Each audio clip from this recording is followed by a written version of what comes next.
Welcome. I'm Jeff Turnahoy, head of Lipper America's research. I'm joined today by Jean-Pierre D'Agnillo, Vice President Fixed Income at Standard Life. Welcome, Jean-Pierre. Thank you for having me. Well, today let's talk about the Standard Life Corporate Bond Fund. Tell us a little bit about its strategy and what sets it apart from its peers.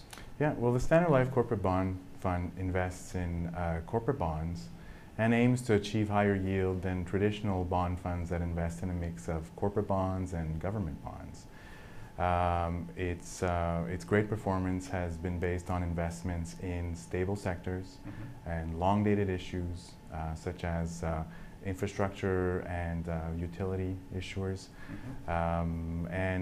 It's all based on a sound credit approach. We have a solid credit team, oversight by a credit committee for the names that are approved and reviewed, and a solid track record of no defaults in 30 years of investing client money.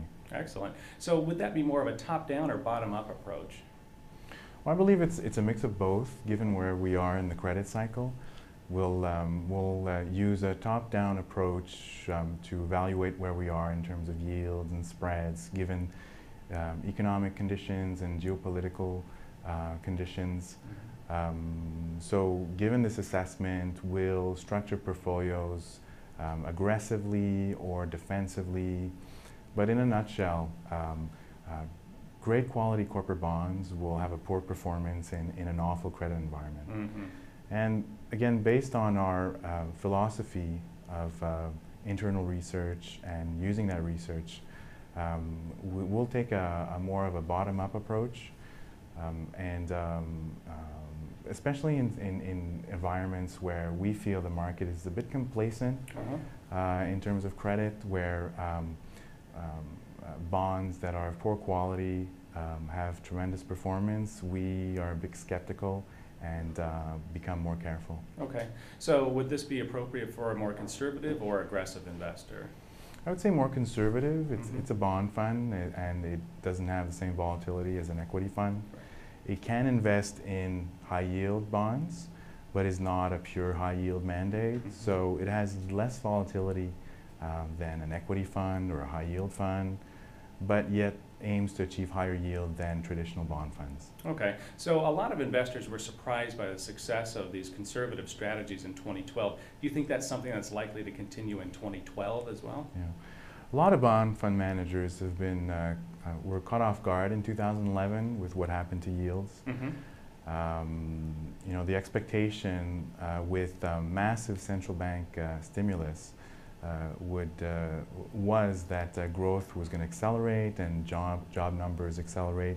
But in the end, what we had was a flight to quality in August with the US downgrade and into the year end with the festering problems out of Europe and the debt situation there. So the bond market in Canada returned 10% and corporate bonds returned 8%. For 2012, given the low level in yields, returns should be limited.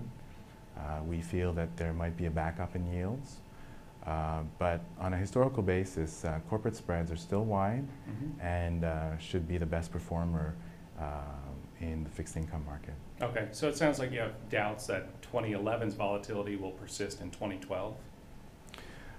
Well, we're not out of the woods yet in terms of Europe and the situation there. And it would be hard to beat the level of volatility that we saw in 2011 for bond yields. And a lot of that volatility was caused by rating agency action in 2011. And a lot of that uncertainty is out of the way. And in fact, we saw the market be a bit immune to rating agency action at the end of last year. So 2012, we might see a bit less volatility, but by no means we're not out of the woods yet for Europe. Right, right. So what parts of your portfolio do you think are poised for a breakout this year? Well, from two sectors. One, we're overweight telecoms. We like that sector and the outlook. The issuers in this sector have great credit metrics and improving metrics. They're great cash flow generators, and we like the long-term outlook for wireless. Another sector would be the U.S. banks. U.S. banks issue in our market, and been pretty much beaten up in the last couple of years. And so they're currently trading at huge discounts versus the Canadian banks. Right.